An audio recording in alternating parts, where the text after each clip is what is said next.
It's good idea to change old mistake. Breakdown, come on. My name is Ina, I came from Germany and it was my dream to return my natural eyebrows, and you can see that they are did it.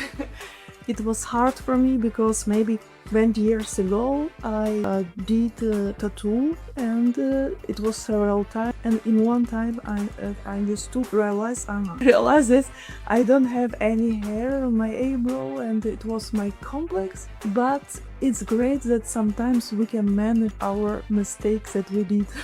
It was amazing. I think that it's a perfect place when you can. I'm happy, proud of me. It was not easy, but it was without pain because of this team, because of support. I really can recommend this clinic.